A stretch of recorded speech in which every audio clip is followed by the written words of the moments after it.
giving you the real from A to Z surrounding the Dallas Cowboys. News, updates, rumors, transactions, takes, and more. So strap up, Cowboys Nation, and start your day off with A to Z Sports.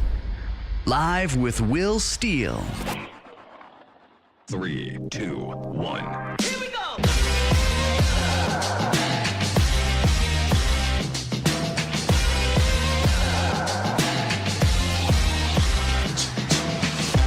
Good morning, good people. Welcome to Adz Sports Live. We are streaming live on YouTube, and of course, I am your host, Will Skywalker. Still, boom!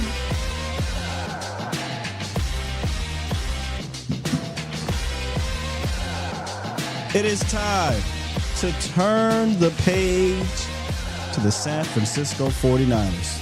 Today we preview the Cowboys' depleted defense versus the Niners' depleted offense. Oh yeah. That playing field a little bit level now, ain't it? Huh? Look, I hate for it to be this way, but it is what it is. Nobody's going to feel sorry for you in this league. Cowboys all defense, Niners offense. We'll break it all down today. Plus, in the roundup, we do have some updated information on potentially one of the Cowboys' top guys returning. We shall see. Good morning, Bomb Squad. Bomb Squad! You know, apologies for coming on later than usual. Usually, you know how we do. But I got tagged by, shouts out to my guy, B Bird. He's like, hey, man, listen to Jerry, right? He's walking back the whole Derrick Henry thing. By the way, Derrick Henry, man, about to break the record, it looked like. Anyway, so I'm like, all right, let me go plug in and listen. And you know, I don't like listening. Y'all know me. I don't like listening to Jerry Jones. He doesn't say anything, and it's a bunch of nothing. And I'm listening to Jerry Jones, and I'm just like, come on, man. This is why I don't like listening to Jerry Jones. It's just a bunch of. I mean, Oh my God, bro. Oh, hell no, man. What the fuck, man? Get your ass on, boy. You get your goddamn ass. What? I don't get it. Now, I get why the radio does it. I get why the national media takes what he says and they make the headlines. But I get nothing as a fan listening to that man. But more anger, really. So, yeah, man, I just don't care. I truly don't. It's just, I'm over this dude. It just pisses me off even more. I'd much rather look into this game and figure out ways that we can get this victory against a depleted 49ers offense. Jerry Jones is a... Oh my God, bro. Oh, hell no. That's just how I feel about Jerry, man. So, you know, there you have it, Cowboys Nation. But what's good with y'all, Bomb Squad? How we doing this morning, man? How y'all feeling? Bomb Squad! If you want to go get angry, go listen to the Jerry Jones interview. If you want to get angry, go ahead and do that. If you want to go ahead and turn this page and take a look at this Niners game, stick right here.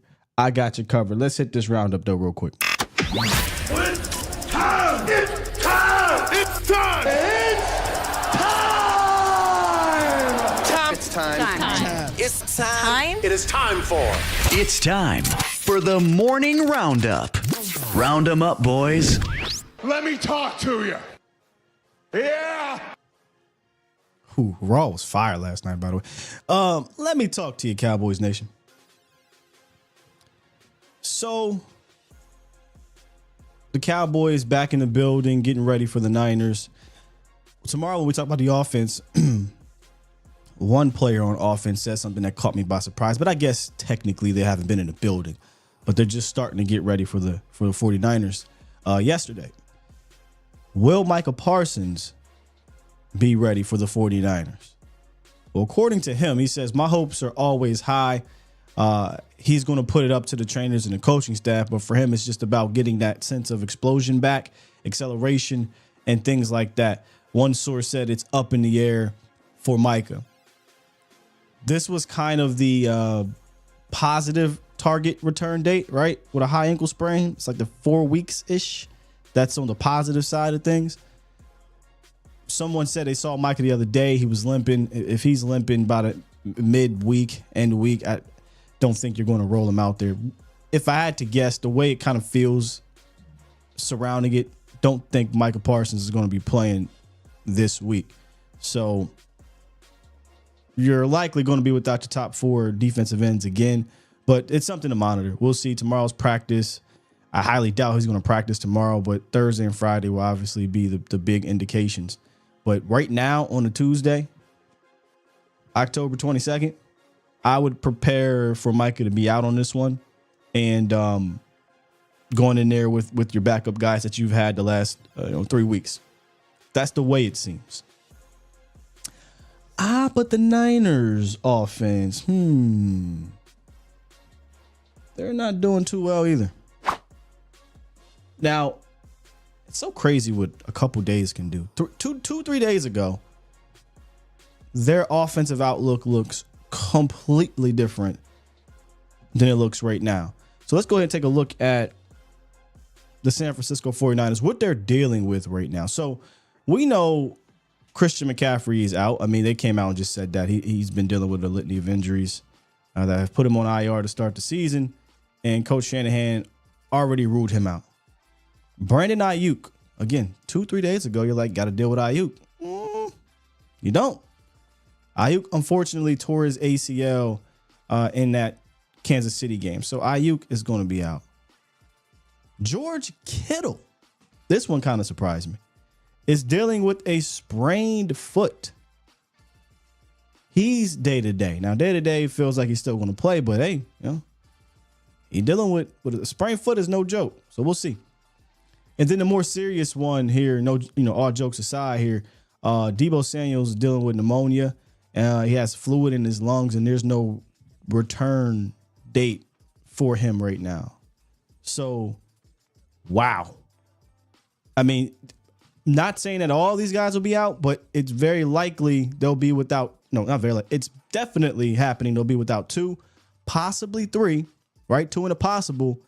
And man, it's still possible that they can be without all 4 of their top offensive players, which is wild. No CMC, no Ayuk. I don't know much about pneumonia and fluid in the lungs. I do know he was admitted in the hospital, and they're saying no return for Deebo, no timetable return. So have a hard time believing Deebo's even going to be out there. And then, Kittle, we'll see what's up with Kittle. So that is something. I don't think that's nothing, Cowboys Nation. This team, when they have been whole, or at least last year when they were whole, right? If you want to go back and watch the game last year, it's tough. It's tough to, not the sense it's just tough to watch. Of course it is. But it's tough to try to take away anything from last year compared to what it's going to look like this year. The teams both will look drastically different. They could be without their top 4 guys. You are going to be without a bunch of your guys. Maybe one returns in regards to Deron Bland in his first game back. A different defensive coordinator, a worse defensive line, maybe a better linebacker core for sure. It's been leveled out, I think. 3 days ago, the 49ers, I think, if you look at the talent level and whatnot, offense, defense, they outmatch you. Now, that thing's leveled out. So I think this matchup is a lot closer than it might have been a few weeks ago or just a few days ago, right? But I'll say this, and this is why, serious injury for Deebo. Hope he is well, right?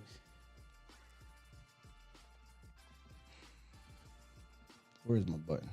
I'm here to tell you right now, we don't care. Let me tell you we don't care. Nobody feels sorry for you in this league. So I don't care. Hopefully these guys don't care. And hopefully these 13 guys. Why a 13th guy? Maybe my math is wrong, but I did the count. I said 1, 2, 3, 4, 5. 13 is the number. 13 players from the Cowboys defense last year are on this team this year, whether they were playing or just out with injury. 13 guys will be participating on Sunday, barring any injury at practice. I need those 13 guys plus the staff. Some of those guys like Al Harris is holdovers, Scott McCarthy. I need those guys to use what happened to them. 42 points at Levi Stadium. An embarrassing performance. I need them to use it as fuel in the same way that the Detroit Lions did. Now, their own organization used it as fuel, right? They wanted to come out and make a statement against the Cowboys. But you can tell they said, okay, we're going to take this one personal. Now, you could have said, well, Scott, they should have did that with the playoffs. You're right. You're absolutely right. We can't go back to that. All we can worry about is what's ahead. And if you're in that locker room, you got to be tired of losing to these dudes. From a defensive standpoint, you got to be tired of get your butt whooped by these dudes. What they did last year, the shirt, right? You know, George Kittle pulling up the shirt. That should be used as fuel. You know, I'm a big Phil Jackson fan. Phil would have had that thing. Bill Parcells probably did it too, but Phil would have had that thing posted around the locker. You know, when they're doing slides in the film. Oh, my bad. I don't know how that got in there, but how you feel about that? You know, play some mind games with these dudes. That's why it's called the Zen Master. But if you get a chance, man, you're a coach. Read up on the Phil Jackson books, man. Just good stuff. But yeah, I need those 13 guys plus the coaching staff that was here last year. Defensively, we're talking about. We'll get to the offense tomorrow. To use this as fuel, man. No doubt about it. So I talked about how this thing could look drastically different. It's already going to look different, right? No CMC, no Ayuk. Could be without Debo, could be without Kittle. You're going to be without a bunch of your guys. Let's break it all down. Breaking news? No, we don't have breaking news, Cowboys Nation. I'm just messing with y'all. Break it down.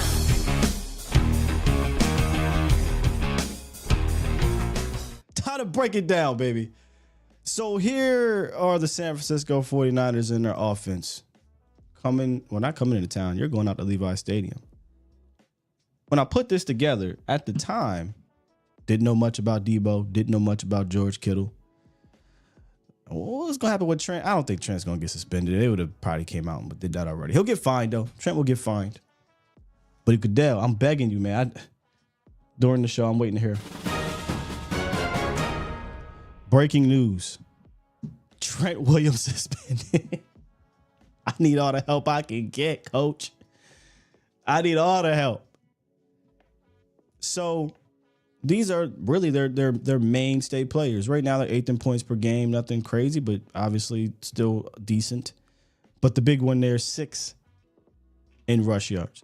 Now, look, man, we know all about the 49ers offense by now. If not, then where you been hiding under a rock the last 4 seasons. Cowboys, this will be what, the 4th matchup? 4th matchup in the last 4 seasons. Very familiar with the Kyle Shanahan offense. You've played against Brock Purdy. You've played a couple times. Nick Mullins, way back. And you played against Jimmy Garoppolo. So multiple different quarterbacks in that scheme. And the last 3 times you have not come away with the victory, right? But like I said, no CMC, no Brandon Ayuk. Possibly Kittle, possibly Debo. We will see. But not having Christian McCaffrey has not stopped them before. Back in the playoffs in 21, Elijah Mitchell went off on the Cowboys. And when you look at this run scheme, that's what it does, you know? It allows them to plug and play trait type backs and they can have success. Now, will they have offensive player of the year, MVP type success like a Christian McCaffrey? No, that he's a special back. So when special backs are entered in the scheme that's good like that, they're going to have special seasons. But the Niners never really needed to have a special back to be productive on the ground or offensively. And that next guy up now is Jordan Mason. Jordan Mason is balling this year, man. Cowboys should be a little bit familiar with him. He came in, he was in and out last year against Dallas, had a mop-up touchdown at the end of the game. But he was running hard last year, and I think that was kind of the first time most of us was like, who's this kid? Right? there's not a lot of special traits to him, but he is a well-rounded back, a physical back. I mean, a really physical back. And so far, he's been one of the best at rushing the ball. If this will allow me to pull it up. Wow, there we go. So far, he's been one of the best at rushing the ball. Jordan Mason right now is second in the NFL in total rush yards, first in missed tackles forced. He's averaging over 5 yards per carry, and he's doing it against a stacked box. So, if the game plan is, hey, man, just load the box up and stop the run. I mean, teams have been doing that to him at the highest rate, and they've still had success because they have a really good scheme, and he's a pretty damn good back. Is he one of the best backs in the National Football League from a talent standpoint? I wouldn't say that, but again, you don't need that in this scheme.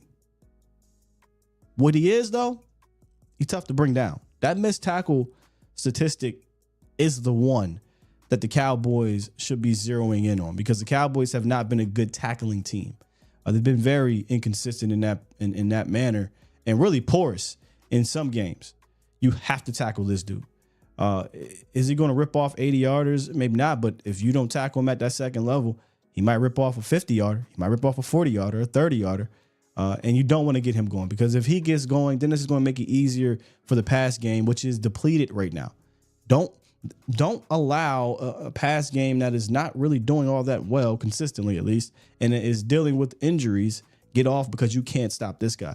So for me, that's where it starts. It starts with stopping Jordan Mason in this run game.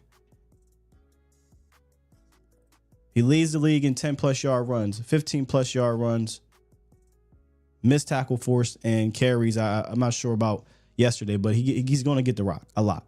All right, and this isn't the Steelers, right? We talked about this before with the Detroit Lions. Like, the Steelers will run it a lot, but they're not good at it. The Lions will run it, and they're good at it. The Niners will run it, and they're good at it. But this is where it starts. It starts with stopping the run game. If you can't do that, I don't know that it matters that they're going to be without guys. You have to force their hand, make them one-dimensional, or at least get them behind the sticks and make Brock Purdy, got to say it like Cam Newton, Brock Purdy have to try to beat you. Now, how do they do it? If you go back and you look at how the 49ers run the ball, again, I say this often, I'm stealing. I love how they run the ball. I mean, a lot of teams, I like how they run the ball, and they don't have to be specific to one, team. There's a lot of different teams that do creative things, but the Niners, this year, again, it's not like they're doing anything that's rocket science, but they have a good enough scheme to where a guy like Jordan Mason can take advantage of it. So you're going to get a lot of misdirection, at snap, pre-snap, a whole bunch of shifts. Not many more teams do use shift more than these guys, and shifting and then pre-snap, at snap motion a little bit different. It kind of reminds me of, what's the college? Is it Navy? One of those colleges, old Georgia Tech, that uses a lot of different shifts into these odd formations. The Niners will do that. And it works for them in regards to the ground game. Tight end will start here. He'll shift. And then the tight end / fullback, he'll start here, and he'll be in 6 different spots before the snap. And then there'll be at snap motion. So they'll do a whole lot of things pre-snap. So you're going to have these young linebackers be very disciplined. That's something that's been, again, up and down for this young group. Now you're going to have, hopefully, Eric Kendricks back out there. That should help solidify the middle from that standpoint. Kendricks has seen it all. Kendricks has dealt with this team a lot and others. And he talks often about teams doing that, specifically this team, if you go look at one of his film breakdowns some years ago. So getting him back is going to be huge. You just need your young bucks to learn from their mistakes, right? We saw that happen against the other teams the Cowboys haven't done well against on the ground, 49ers, Detroit, and the Ravens. They have not dealt with the misdirection all that greatly. But again, you're talking about a rookie and essentially another rookie in DeMarvion Overshown. So getting Kendricks back will help solidify that.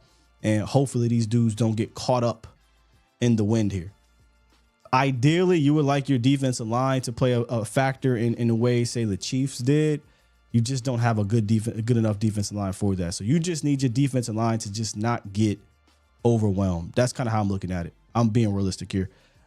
Just like last week, I did not expect. I said the only way last week, I said last year, last week, this front was going to be good against that offense was to all play their best ball of their lives. I don't think that's necessary for this week. Totally different offenses, health-wise, and just in general, how these guys are playing. But I do think you need this defensive line to be competitive and not get washed repeatedly.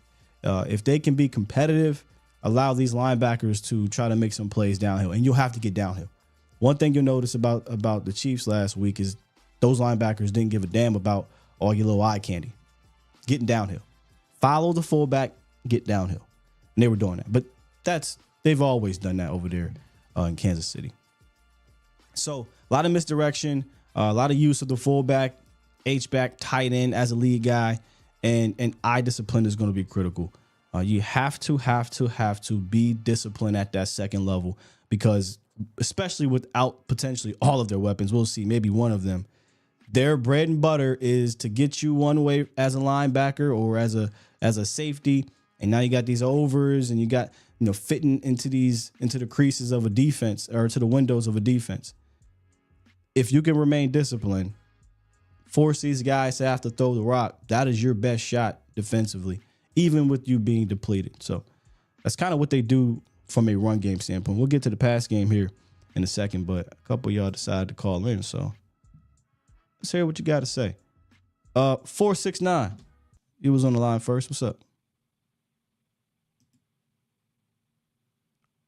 469, you live. You might got me muted though. Okay, we're gonna go to Los, man. We'll see what's up with him later. What's up, Los? Yo, good morning, Sky. How you doing? I'm good. How are you? Hey, good. I'm on the train now, so I'm sorry for the background noise. But hey, I just got my 2 beans and I'm out of here, man. Coming up this Sunday night, I really feel like this is gonna be a true test of who wants to win more, San Francisco or Dallas. I mean, both teams are coming out ugly losses or basically beat up and everything. And it's just going to come down to who's going to scheme the better plan, right? It's going to be Kyle Shanahan. I hope it don't come down to that. Let's pray. Let us pray it doesn't come down to who has the better scheme and game plan. Oh, no. Gosh, no. We don't want that. I mean, if it is, Sky, I mean, you already know where it's heading, right? But, I mean, I feel like it's going to be down to that.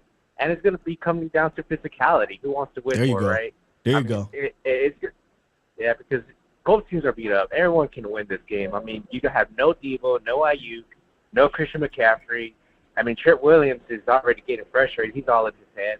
So, I mean, Purdy's seeing ghosts. I mean, they're not San Francisco that we thought from 2 years ago, correct? They're not. And this. Uh-oh. Maybe this win will help, but I mean, it is what it is, Sky. And my last point is here. I told you since the beginning of the year, Mike McCarthy was going to be his last year, and it was not for the reasons of like I don't think of him like a, I'm not trying to talk bad about anyone, but I know what a true, I'm not saying, but I know what a true coaching it is, right? And he's neither of those three. He's not a motivator, he's no schemer, and he doesn't bring fire to your team, right? And if Mike McCarthy is going to do anything to keep, bring this team back up or for him to bring this locker room back into its fold, it's going to come down to these weeks or these next weeks because you cannot blink. You got San Francisco. Who else do you have after San Francisco? I forget. But, Atlanta, I think, was it Philly or something? Go ahead. I forget. Well, I know Atlanta's in there. Yeah, but basically, you're Atlanta, going to Philly. be facing these. Yeah, you're going to be facing these high offensive, flying teams, and it's your job. I mean, it's your fucking job to see can we, put our helmets on to the bucket and let's find out who we are. And if Cowboys don't come out and they keep coming flat out, I'm gonna be flat out honest, Guy. I just feel like it's a system in which we are stuck in, and then it starts from the top, and it is what it is, Guy.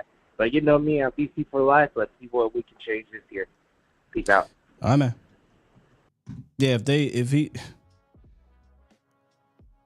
if not now, when? in regards to this team. And look, maybe some of the luster, and we'll get to the offense tomorrow, but maybe some of the luster it'll be worn off.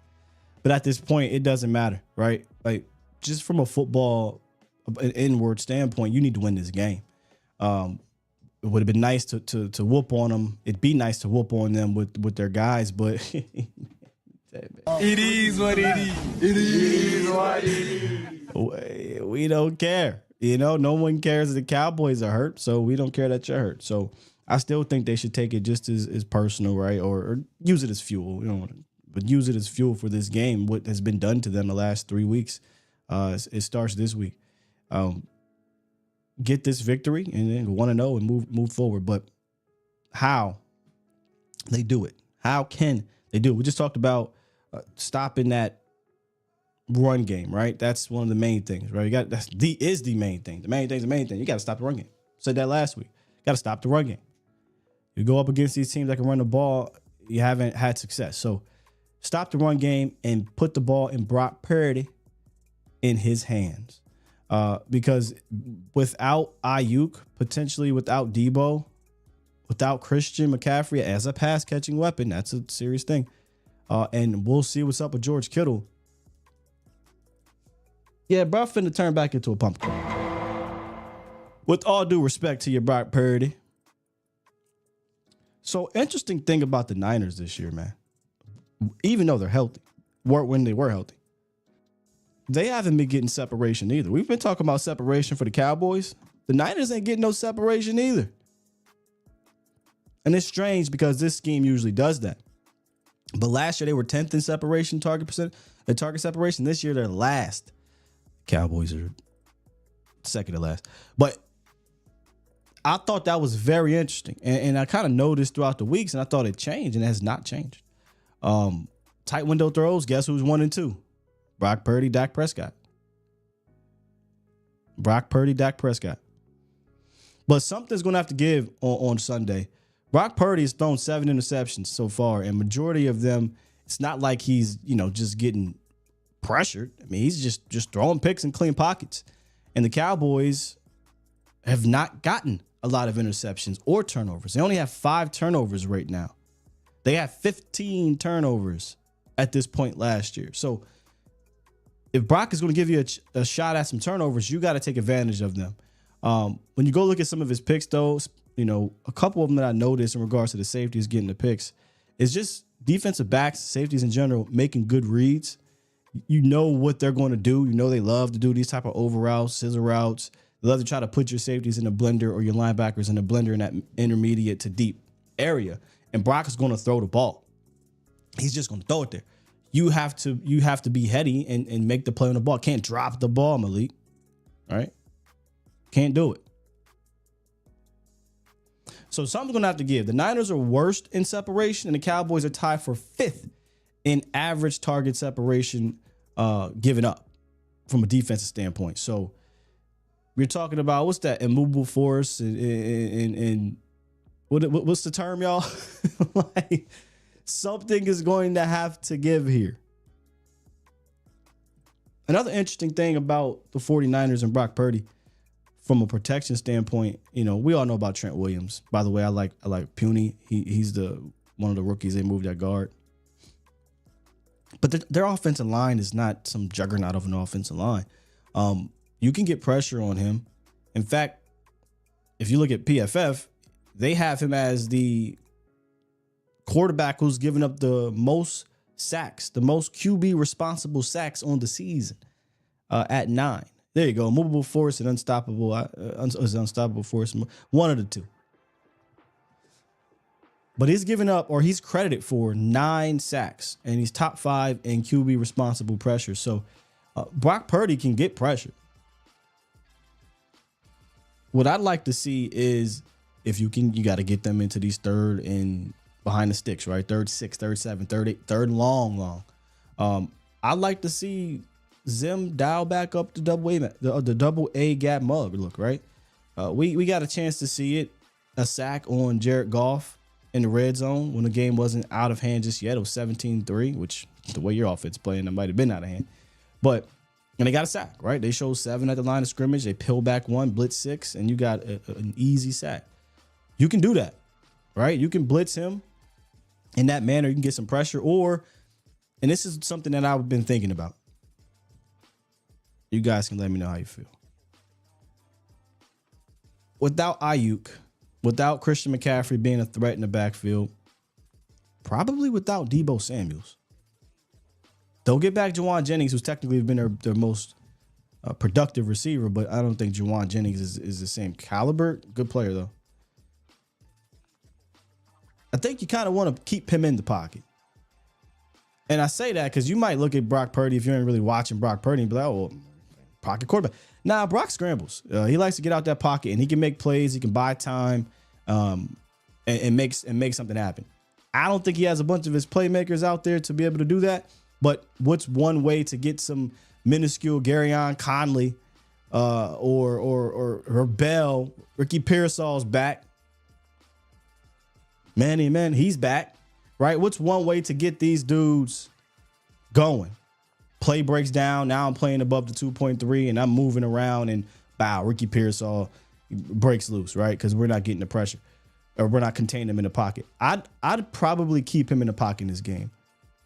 When you got these younger receivers out there or receivers who haven't been around quite some time, like Deebo, like Ayuk, like George Kittle, these guys don't really have that same feel and connection and relationship and scramble drill or just in general, right? Like Ayuk is going to see something on a choice route or option route or just on an over where he says, well, the way this linebacker is buzzing underneath, I'm going to extend my stem a little bit further to give Purdy a better window, right? Like there's things like that could happen. Is Conley going to do that? Ricky Pearsall just got back, man. Like he just got back. So I keep him in the pocket. Muddle rush. Maybe do some stunts where you're containing outside. I think there was one blitz that the Chiefs did. Oh, actually, it was the Bucks who did it yesterday. Never mind, it was the Bucks who did it. But blitz in that manner, right, where it was Levante David, I think, was taking out the tackle, and you had a loop from Diaby, and he got a sack on Lamar. So I'm thinking about that. But maybe something like that, right? Don't let him get out the pocket. Don't let him scramble. Don't let him, create a second window and make cheap plays. Keep him in the pocket, man. Make him have to throw to Ricky Pearsall and who I like, but man. Make him throw to Garyon Conley, Bell. Ideally, you would have liked for Micah and D-Law and Sam and these boys to be here, so maybe George got to chip a little bit, but I doubt George is going to be chipping anything. But if George plays, right, let's not. He's going to be somebody they'll probably lean on. It's going to be a heavy dose of Jordan Mason and probably a heavy dose of George Kittle, if I had to guess. They ran a play, and again, you know me, I'm stealing. They ran this play with him, with George Kittle against the Chiefs that I'm just like, you don't see this. You just don't see anything like this.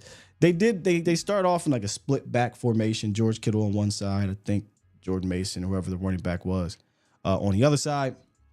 They motioned George Kittle, I want to say, to the left. They motion him to the left. He's still behind the line of scrimmage. He's still in the backfield.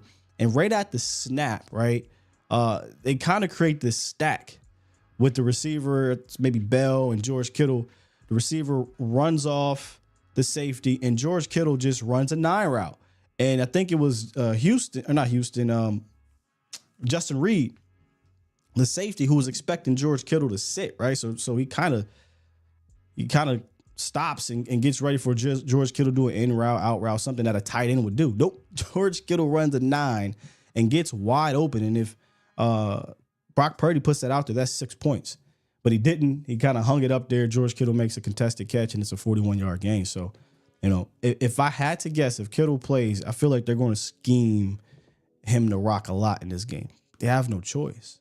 If Debo's not there, Ayuk's not there, Christian's not there, it's going to be run game Jordan Mason. Expect 25 carries plus a heavy dose of George Kittle. That's just how I see it offensively. Now, is it easier said than done to deal with their run game? Sure, but it's a must. It's a must. And the question now becomes, you're going to have to, usually you have to compromise going up against a team that's balanced. I don't know that they're going to be as balanced as before. Do you even call it a compromise, though, if you say, you know what, we're not going to let Jordan Mason do this to us? Now, Dallas tried to do that before, right? 8 in the box. It didn't work out early in the season. You're in week 8 now. You would hope these guys are much better, more disciplined when they do stack the box. And I get it. They've been good against stacked boxes. And I get it. You've been one of the worst teams against pre-snap, at-snap motion. But damn it, I'm not letting Jordan Mason go off. So figure it out. Figure out a way to be able to compromise stopping this run and not letting some random Jerrion Conley beat you here. If that happens, congratulations to you, Kyle Shanahan. But your guy ain't finna beat me. No sirree Bobski. Was it Chris Conley? Hey man, Chris Conley he been in the league for how many years? When I saw him in the game, I said, Chris Conley still playing? Huh, interesting, man. 469. You back yet, man? Oh, there we go. Yeah, I'm back. Oh yeah, okay. What I was gonna say is the Cowboys, they gotta win this game. Oh, I mean, I do. They gotta win this game because everybody hurt, and then we can beat them. But I mean, Prescott can't no turnovers. And do you think Micah Parsons will play? Because like you were saying, that shirt last year, that was motivation for Micah Parsons. He was like, wait till this year when we play, wait till the next time we play him. And how do you feel about that? Hopefully he plays. I mean, I know he's not the be-all, end-all, but we do need his assistance. You know what I'm saying? So yeah, I opened the show up with the injury update. It doesn't seem like he's playing. It just don't feel like it will. It's the high ankle sprain. He's still on the very low end of the recovery stage for it. Somebody said they seen him limping a few days ago. So, but we'll know more about it probably Thursday, Friday. But I'm going into this thing expecting him not to play.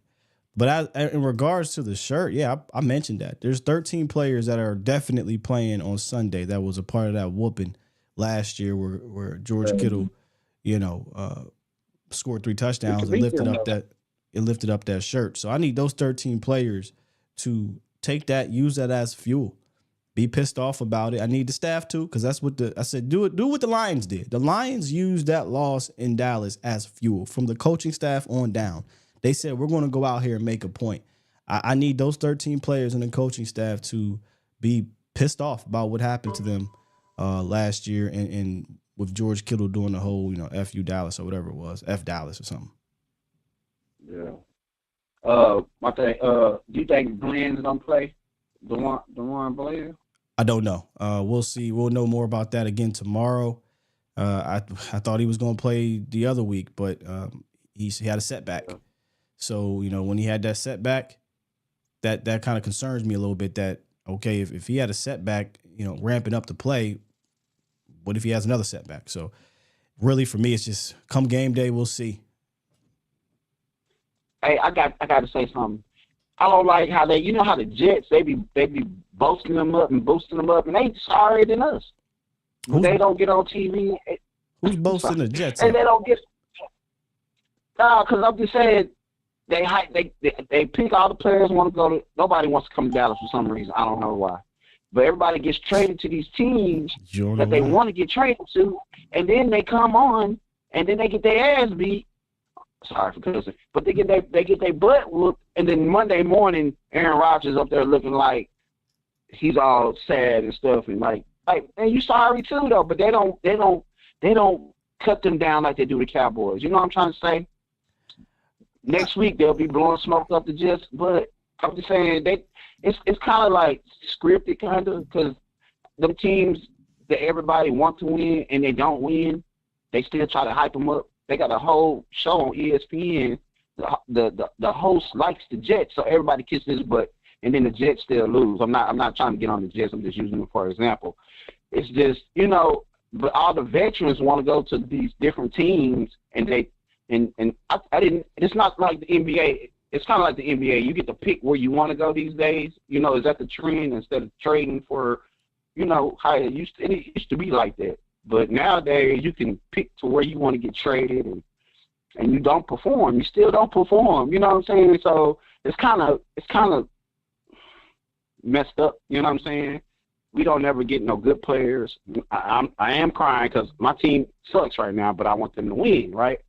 So when these teams get all these lopsided, like every team has like multiple positions that are good. Like they got 2 receivers, 2 running backs, 2 tight ends. Everybody's all swooped up except for us. And, you know, I don't think that's fair. You know what I'm trying to say? So. Well, I mean, they all operating it with the same rules as you are. So, I mean, look, in regards to the Jets. I'm here to tell you right now, we don't care. Let me tell you, we don't care. Yeah. I don't care about the Jets. You gotta care. You gotta care. Why? Cause I mean, it's just like it's kind of favoritism. Like I'm fucking Aaron Rodgers. I can call and say I want this player or that player and all this, but I can't. Like Derrick Prescott can't call and say I want Jamar Chase, right? I want Jamar Chase on my team. He's a free agent, right? Let me ask you a question real quick. Yeah. How old are you, my man? Just curious. 42. Oh, you've been around. Come on, dog. You've been around long enough. I know. You've been around long enough, big dog. Come on, man. It's politics, man. It's politics, bro. Hey, come on, man. You know what's happening over there with the Joneses. They're not interested in going out and making trades like that and signing guys, man. We got to get somebody, man. We ain't gonna win when you outnumbered. Every other team is better than you. I don't disagree that you got to be more aggressive. I've had brothers. I don't know how long you've been listening to the show, but we have these discussions all the time in the off season and sometimes during the season too. So, but in regards to fairness, I mean, again, every team is operating within the same space that you are. You just aren't as good as those teams in regards to making moves. So, you know, you're preaching to the choir. Our owner is handicapping us. 100%. Instead of them going to make trades, we're like playing. It's like bringing a knife to a gunfight. You know what I'm saying? Preach to the choir, big dog. Hey, I hear you. I hear you, man. For real, I do. But let me get to some more callers, man. You have a good day. You too, big dog. All right. Mississippi Cowboy. Good morning, sir. What's going on with you? Not much, man. How are you? Man, I listened to a little bit of what Jerry just said on 105. Did you get to hear it? Yeah, I was listening, and then I was just like, come on, man. This is why I don't listen to Jerry Jones. Yeah, this man don't listen to that guy. Yeah, Phil, this man is just saying everything out of his mouth, just saying whatever at this point. Like, it's crazy. He's losing his mind. I don't know what to think, but it's just sad just listening. So I just start laughing every time he talks. It's funny. Oh yeah. That's all you can do. But I was gonna say real quick, Phil, I think this is probably the best.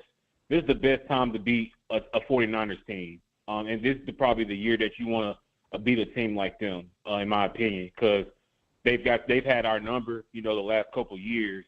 And, with what they have going on, with injuries and things like that this is the best time to beat a team like them. And so I'm hoping that we get them this time. It's going to be tough because, Kyle Shanahan ain't going to have something dialed up. But I think this is the best time to beat a 49ers team. Oh, 100%. I said this on Twitter. This is the most vulnerable the 49ers will have been in any of the matchups you faced since 2020. They were super vulnerable in 2020. They were almost just as bad from an injury standpoint, but they weren't a good team then. But 21, 22, 23, you're catching them at a great point. I hate to say it because it's injuries, right? But you're catching them at a great point from an injury standpoint and from a play standpoint, where if you don't go out there and at the very least are competitive, and I'm just talking offensive, their offense against your defense, then I don't know what else more you want me to say about this whole regime. You know, if these guys go out there and get the brakes beat off of them with that version of the 49ers team, there's no excuses. You're going up against a shell of themselves type of 49ers team. And so you should go out there and be able to keep this thing close, or maybe you get 3 picks like the Chiefs did. I ain't saying you that defense, but maybe you do. Yeah, you know, if they come out and, you know, just lay an egg and ain't ready, ain't prepared, I bet not hear that.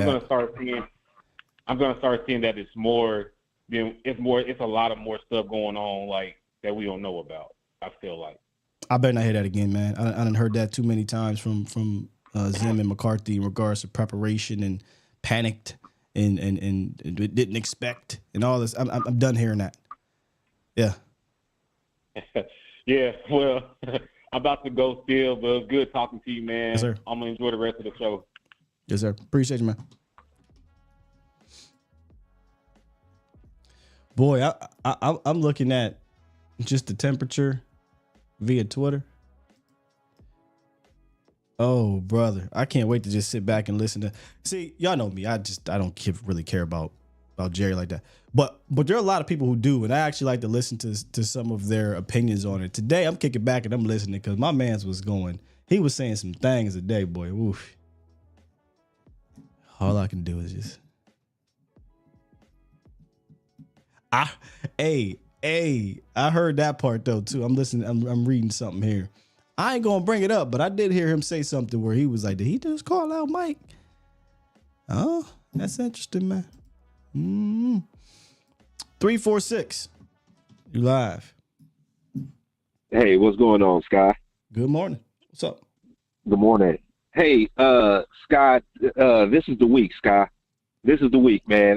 There's no excuses. The time is now. Hey, the time is now, man. We're past all of that. Okay, we're warming up. We're acclimating back to NFL. We didn't have preseason. We didn't have whatever. It's past that. You know what I'm saying? Now is the time. We need some grit. I was watching the Baltimore game last night, and one of the opposing team went and ran his helmet up into Jackson's head late and took the penalty. We need that kind of energy, Scott. We need when them guys from Detroit was playing with us and trying to get the offensive lineman to score. That was the time we needed to hit somebody in the mouth. Facts. I would have definitely sent a goon in there. Hey, CJ Goodwin, go take somebody's head off real quick. Yeah, bro, just go hit him in the mouth, man. Go hit him in the mouth. Stop playing with us. You know what I'm saying? That's the kind of energy we need, man. I'm sick of it, bro. We got the players, man. That we got some good players. We got some good young players, man. You guys need to step up, bro. I'm still riding with my boys, man. I know we can do this thing. We kind of in the same boat as the whiners, man. We all got energies. Not injuries, excuse me. I just don't want us to go in there thinking that we better than them because they got injuries, and we don't come with the grit. Oh, you know what I'm saying? Like, get up for the team, man. And that's why I don't even want them to think of those injuries, right? Like, leave that up to us fans, because at the end of the day, when you look at their helmet, you look at that logo, it was that is what has embarrassed you the last 3 years. I'm taking it out on that logo. I'm taking it out on that team. Forget if you happen to be healthy enough to line up that day, then so be it. You getting some of this too, right? So I hope they don't think about it like, we can relax, man. They ain't got Ayuk out there. Hey, man, if we haven't done anything else good this year, we're perfect on the road. For 67 on the play. I don't give a damn if they ain't got Ayuk out there. Nelson Aguilar, you know what I'm saying? Hit a 70-yarder. So, I'm not hearing it. Nah, don't sleep on anybody. Like, we perfect on the road. Let's keep it perfect on the road, man. Right. Let's go out and stump these whiners. That's all I have for you, Scott. All right, man. Appreciate you. Yeah. Leave that up to us, right? Leave that up to me and you guys in the chat to be like, yeah, man, they went out. Man, we feel better. You know, I don't want them to feel good about nothing. I want them to be pissed after what happened to you. Keeps happening to you, but what has happened to you? 3 out of the last 4 home games. The last time you was in Levi Stadium. The last time you played a good team. The last 2 times you played a good team on the road. Last year you lost. You got embarrassed and won, and then your defense gave up the game, wouldn't dry.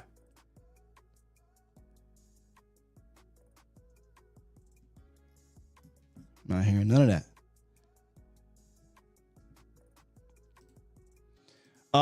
817. Good morning. What you got? What's on your mind? What's up, Scott? Not much, man. How are you? I'm doing good, man. I'm doing good. So 2 questions real quick. Well, I guess the first one not even really a question. Just the whole Derrick Henry thing, man. It's annoying. It's annoying just knowing that he wanted to play.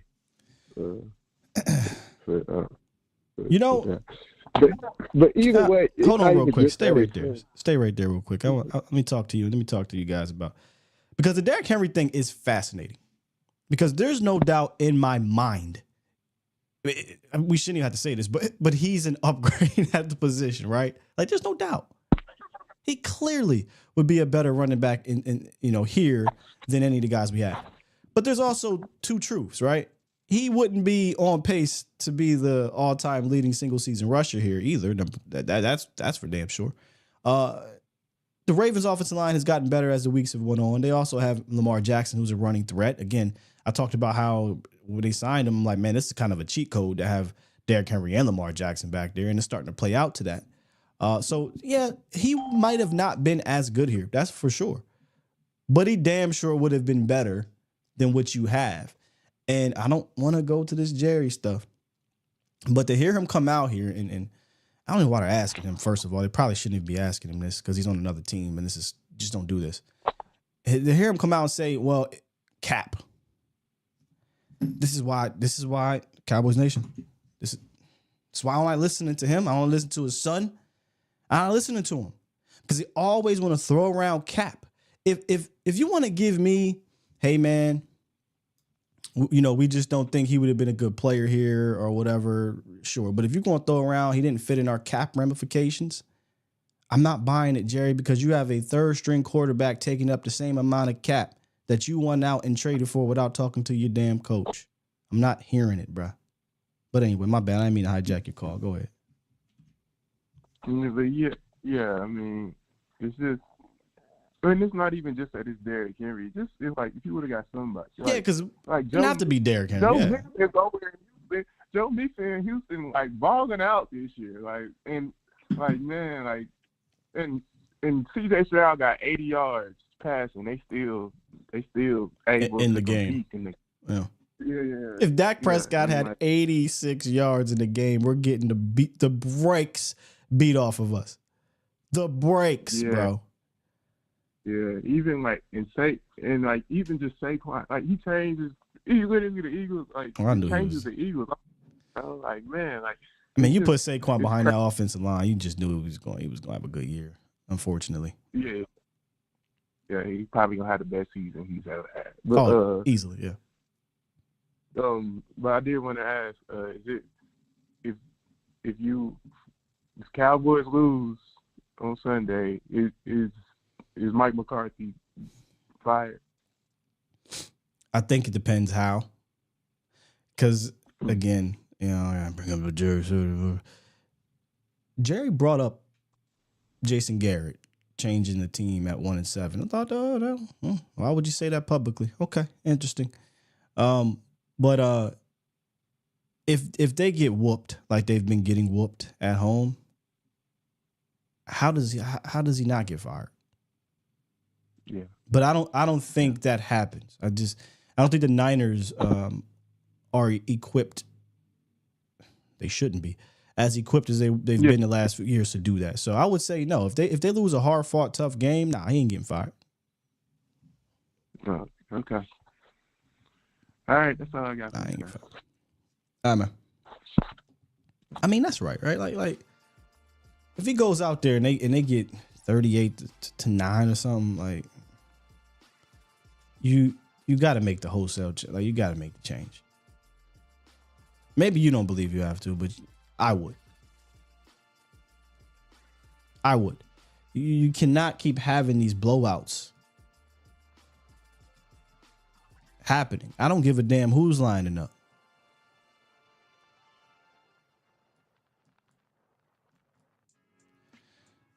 But if it's a hard-fought victory or I'm sorry, loss, I'm not saying the silver lining or moral victories or anything like that. Just flat out, if they lose a tough one, I don't think he'll get fired though. And if it is a firing happening, all the mics can go. All of them. I've told y'all before, there will be more excitement following a blowout if you kind of got rid of all the mics moving forward because it's the great unknown. Then lining back up the very next week with this same damn thing, and he probably going to press conference. So yeah, it all depends.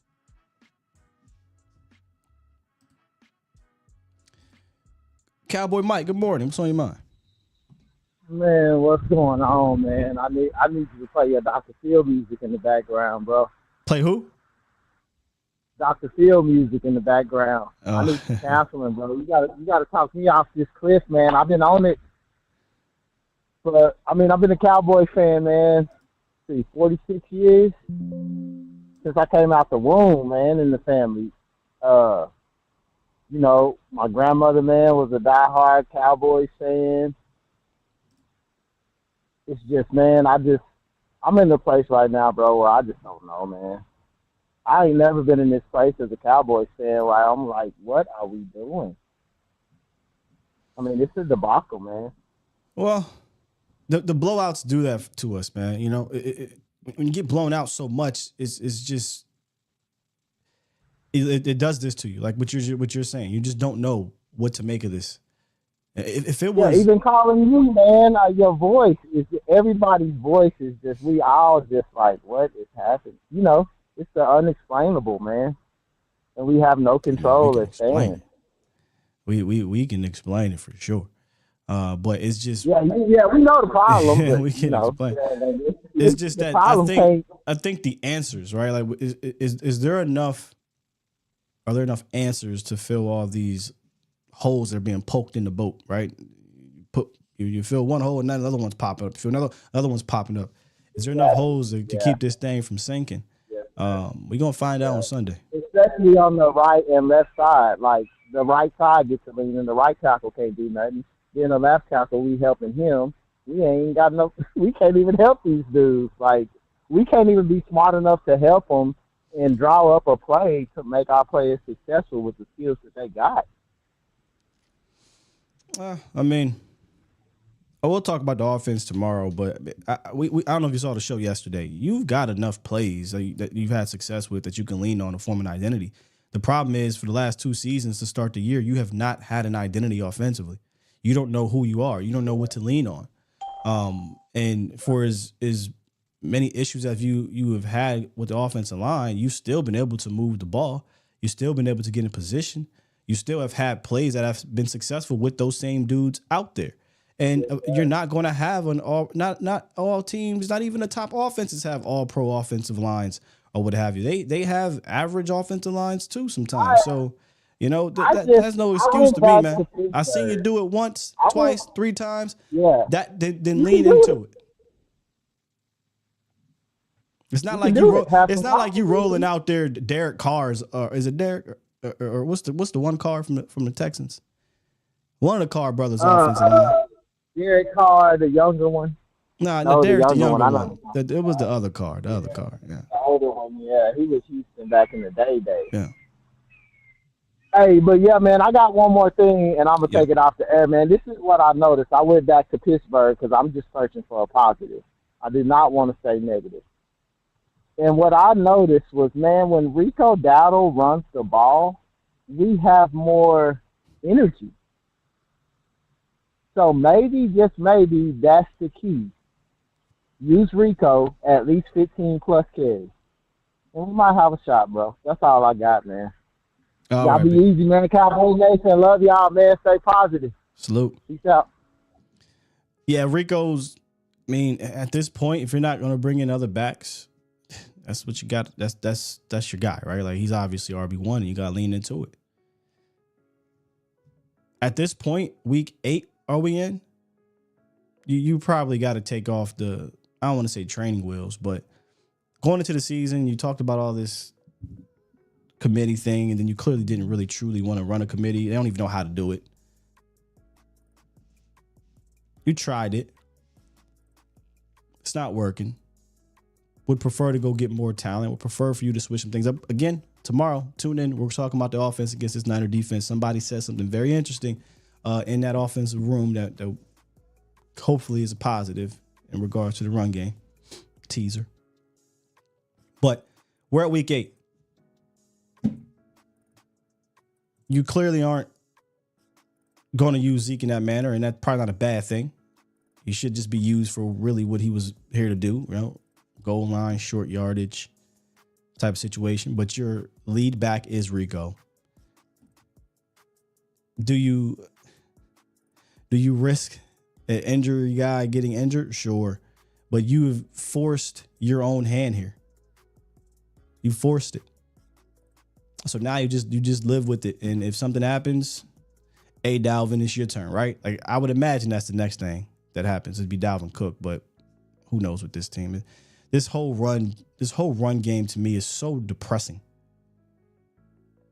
It's clearly the worst in the National Football League. And it didn't have to be. I digress. 945. 1 minute. Let me do this real quick. Bow. Unlocked. Good morning. Yeah, how you doing, man? I'm good. How are you? I'm good, man. So look, I'm gonna just say this, man. This game right here, it has to be a staple game for Mike McCarthy, man. As bad as the 49ers are right now, as injured as they are right now, if him and Mike Zimmer don't get their shit straight, they both got to go, man. Like, I agree. It's sad that it's come to this at this point of the season, but that gets all this criticism, and he's overanalyzed with a microscope.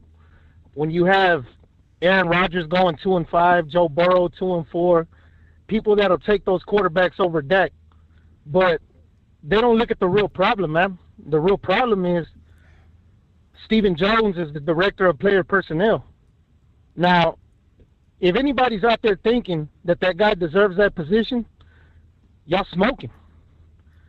And if anybody out there really believes that this billionaire guy is sitting down watching film and actually looking into player personnel, y'all smoking. Hey, without Will McClay, man, this team is 0-17, bro. Did you hear Jerry talking about film and stuff this morning? No. Oh, brother. Jerry, I don't need to hear my 82-year-old owner talking about no damn film. Sit down, Jerry. Please. That's what I'm saying. But see, all these other teams make these moves, man, and put players in position. The Cowboys don't do that. What they do is they waste these draft picks' careers, man, and they want to coddle these picks for what? It's the Cowboy way, brother. It's the Cowboy way. Like I said, I know. I feel you. I've been feeling this pain with you, man. That's all I gotta say. But yeah, man. Before y'all start with this, well, I don't mean y'all, but I mean like Dak haters. Period. Like, let me give you an example. Matthew Stafford was in Detroit for about 10 years, right? It's a little bit longer, I think. But yeah, anyway, maybe 10. I don't know. Okay. Yeah, barely made the playoffs, never won a playoff game. It took Sean McVay trading for him, all right, and then assembling the Avengers of the NFL, and it even took Jimmy Garoppolo to throw a pick in an NFC Championship game for him to even get to a Super Bowl. So it's hard to get there. Oh, for sure. You know what I mean? Organizations achieve that, not one particular player, in my opinion. Yeah. But that's all I got to say, man. I mean, that's just an example of how long it takes to get somewhere. So if they lose this game, I agree with you, man. All Mike's got to go, man, and I'm out, man. Y'all take care. I do think it matters. Appreciate the call. I do think there's a how to it, though. I don't think if they lose it, you're going to fire him. I think it is going to be a how. Now, if it's close and he makes a blunder, right, of a call or something like that at the end of the game, maybe. But the name of the game is to win. They got to win it, and it doesn't matter how, right? Definitely if they're trying to stay afloat and get back into this playoff picture. Playoffs? I know playoffs. Yeah, I know. We got a long way to go to be taken seriously as a playoff contender, because the number one thing that is my issue, even if you do make the playoffs, is still looming. Do I expect this defense to turn around and be a top 5 defense? I do not. But I think it'll be better than the worst defense once you get your guys back, sure. But the number one thing for me is you're always going to lean on offense. Your offense is going to have to win it for you, right? If you're one-dimensional, none of this shit matters. And the Cowboys aren't only just one-dimensional. They're the worst one-dimensional team probably in football right now. Seriously. They run the ball at a historically bad rate. And you got your owner coming on here talking about concepts and plays now. Like, just saying, man. Not or 561. What's up? Skywalker, can you hear me, sir? Got you loud and clear. All right, respect, brother. Hey, I'm a first time caller, man. Long time listening. Welcome to the show. I've been rocking with you since late night hype days. I just commented. Oh yeah, I rock with you, brother. I rock with you. My God. I can't never call in, man. I drive trucks, so I'm on the road. I called a second. I wanted to ask you a question. Be safe. My question is too. For the last couple of years, the narrative has been with us: we can't beat good teams, right? So this week we got to play the Niners. They're hurt. Yeah. If we do beat them, does the narrative change? Because they're not looking well this year. Does the narrative change, or do we, like us as Cowboy fans, do we overhype? Oh, we got over the hump. We beat a good gosh, team? no. So here's my thing, bro. Screw the narratives right now. You know, I think I said this last year too. Screw what these big medias are saying. Screw what fans of opposing teams are saying. Technically, it's true. We are not that great against these good teams. It is what it is. Usually when you play a good team, it's you hope to be about 500 anyway. But the Cowboys have been struggling primarily in the playoffs against good teams or a couple teams. Screw the narratives. Who cares about what they're going to say? You're depleted too. You're 3-3 right now. You have to get a win. I don't care if the win is 6-3. You have to win, right? Like you can't keep falling behind and losing to NFC teams and falling below the playoff picture if you want to get to the playoffs. I get it. Not everybody wants to get to the playoffs, right? Some people want to tank and get the pick. I totally understand that, but they aren't doing that right now, or at least they're not trying to do that. They want to go out there and win. So I don't care how they win right now. They're dealing with injuries. They're dealing with identity crisis. They're just dealing with a big mess. So they need a victory to kind of get back on track and figure this thing out. Narratives be damned, in my opinion. I don't care what Get Up says about you or FS1. Like they shouldn't care about that. We shouldn't care about that. Right.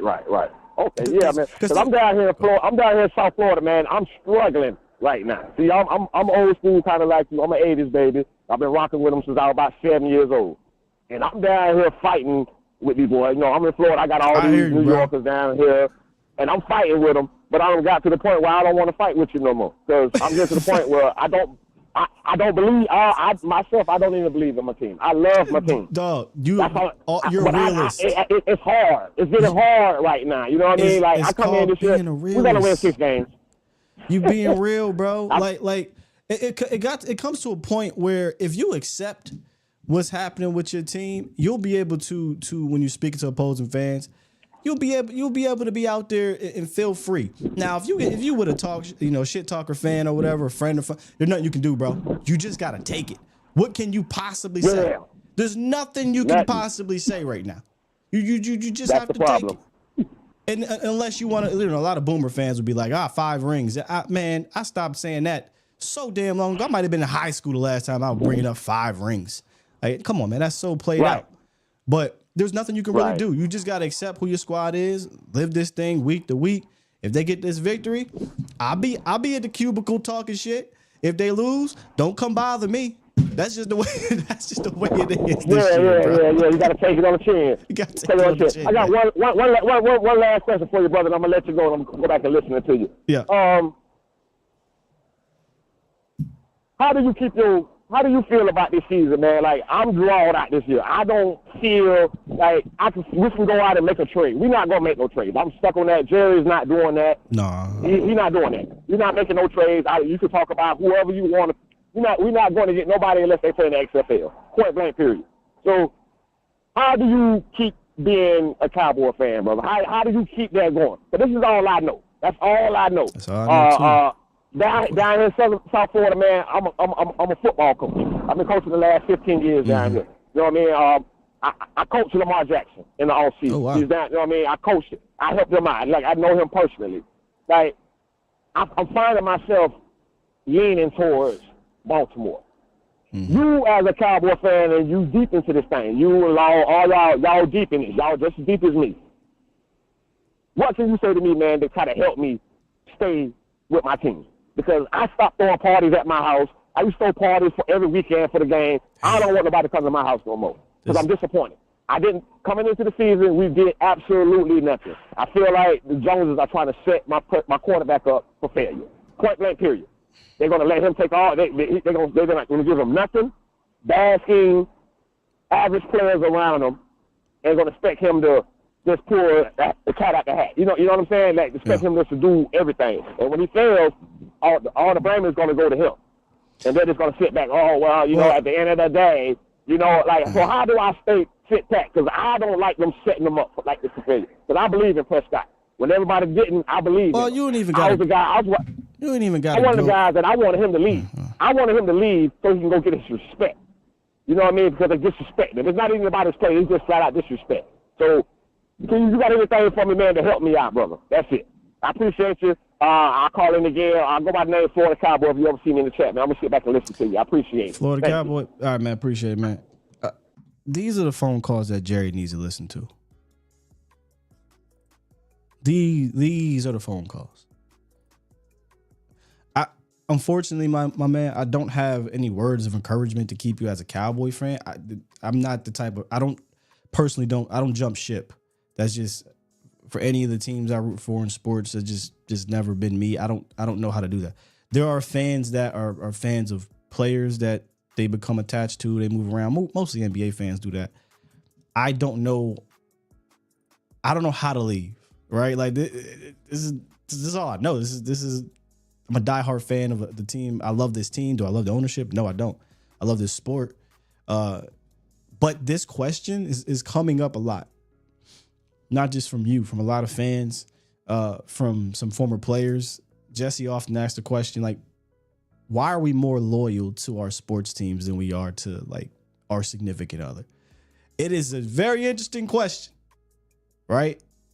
I don't know why we stick around. It's all I know. I don't know how to jump ship. It's just not in me to do it. And maybe a part of me believes, you know, whenever it does happen, hopefully sooner rather than later, it'll be that joy that of all those years that it has not happened, right? All the years of suffering, all the heartbreak. When it does happen, man, the what you're going to feel, it'll pay off, right? And I look at, and it's a little different because they've been a little bit more successful postseason. Well, a lot more. I always go back to my cousin Rail. He's a diehard Eagles fan. We would go at it. This is before I even came on. We would go at all the cookouts, holiday parties. My cousin Rail he's older than me. But I always matched his energy when it came to sports, right? When it came to talking ball. We would go back and forth, just hardcore. And I'd make fun of him because the Eagles always, you know, they ain't have no Super Bowls. Again, it's been a long time since I've talked about 5 rings and you ain't got none. And when they finally won the Super Bowl, after 60-something years, whatever it's been, and I saw how he reacted. And you see how a lot of these Eagle fans, again, grew up in PA, right next to Philly. Like, that's why you stick around. That's why. At some point, You just have to believe that it's going to happen, right? That's not, I can't give you a rah-rah speech.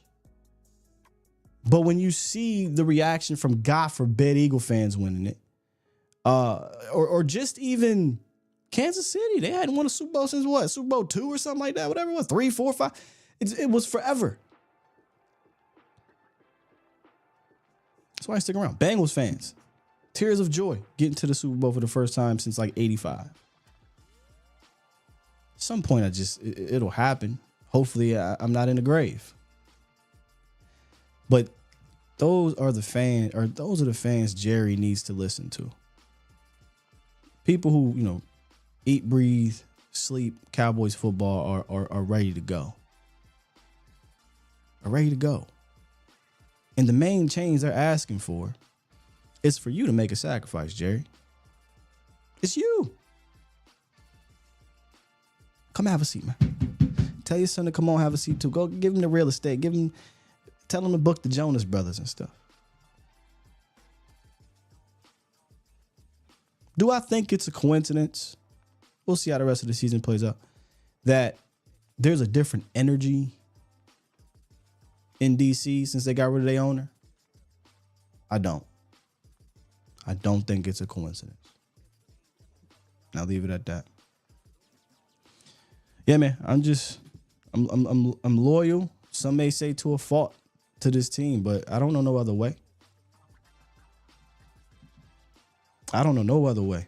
I couldn't even imagine like, hey man, picking up and I'm gonna be a fan of Buffalo and having this same energy. I don't judge bandwagon fans, but I can't do it.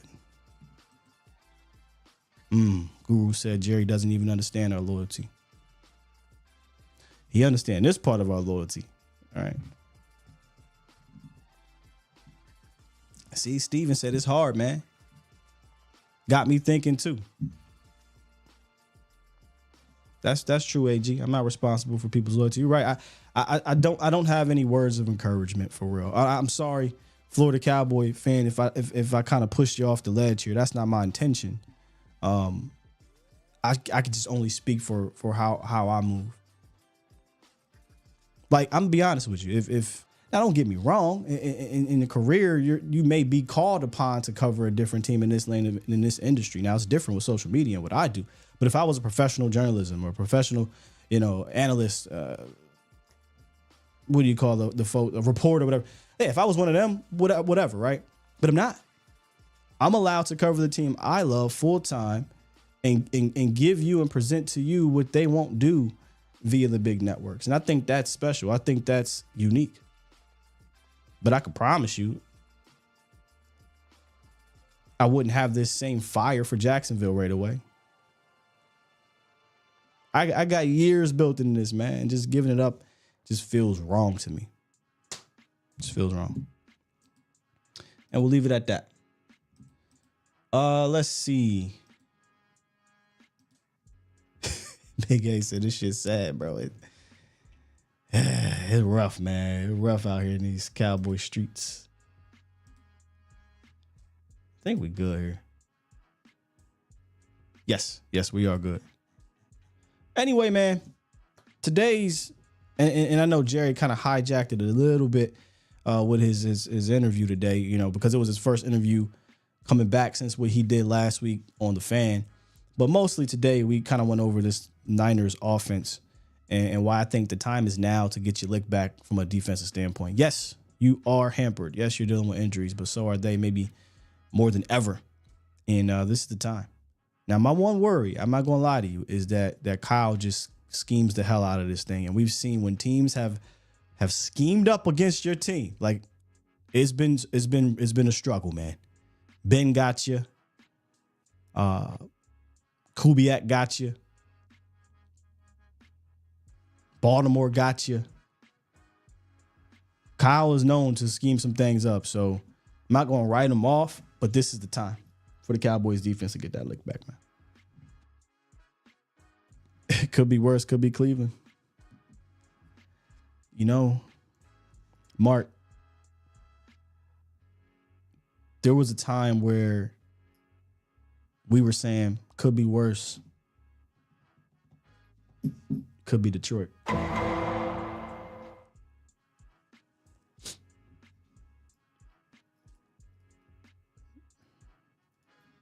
There was a time, man. But Super Bowls, I get it. They don't got the Super Bowls and things like that. But boy, brother, rough. All right, I think that's it, man. I hate to end it on that note, but tomorrow we'll be back. We're going to be looking at. Now, look, this is the reason why I started off with this particular matchup, because this was the matchup where there was a lot more positivity surrounded by it. You actually can, I think you can win this one. The matchup we talk about tomorrow, the Niners defense, they're not without their top 4 guys. That's for damn sure. And you know the challenges that they have given you over the last number of years, whether it be Kellen, whether it be Mike. So that matchup tomorrow will be a little bit more in detail, and that's gonna be a tough one. That's gonna be a tough one. If you can come out victorious on that side of the ball, you definitely will win this game. Like that's something I can stamp. You win that matchup, you win this game probably easily. But that's way easier said than done, given what you're rolling out there with and what they're rolling out there with, from both, a talent standpoint and a scheme standpoint. So hopefully they've had an extra week to work on the Niners, make some tweaks, change, adjust, and emphasize, and they can go out there and get off to a better start. But we will be breaking all that down tomorrow, Cowboys Nation. So tune in when you can. If the way this thing just kind of happened makes you want to go out and get you a drink, hey, man, go to Specs. You know where to go. The one-stop destination for unbeatable selections of beer, wine, liquor, and finer foods. Whether you're planning a party or just looking for that perfect bottle, or maybe you just need to kind of take the edge off of what's happening with your squad, Specs got you covered. Great prices, great expert advice, and the best brands. You can find it all at Specs. Download the app. If you can't get there, they have the delivery service. If you can't go into the store, they have curbside pickup. Shop online. The app is easy to use. You go to any one of your local Specs. Cheers to you. Cheers to savings. Now, last week, we weren't at Canvas, but we will be back at Canvas. Jesse Holly and myself for Game Day Live out on the patio, I believe. Yep, the patio. For those who have come by, it's good food, good energy. We always bring that to you. It's a Sunday night game, so it'll be turned up for sure upstairs. And if you need somewhere to go, come through. We got you covered. Me and Jesse, as always. Now, we can go ahead and press this button. Push the goddamn button. Push the goddamn button.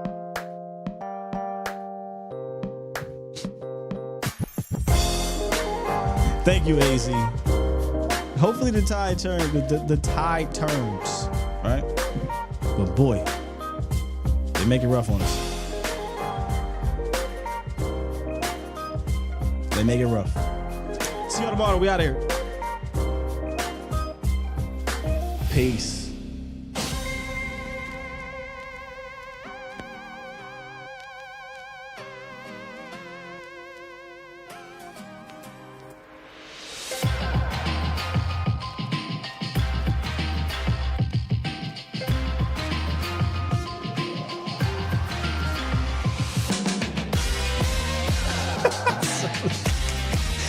Sully said, in case my lady in the chat, I'm equally faithful to my team and significant other. You wild, bro.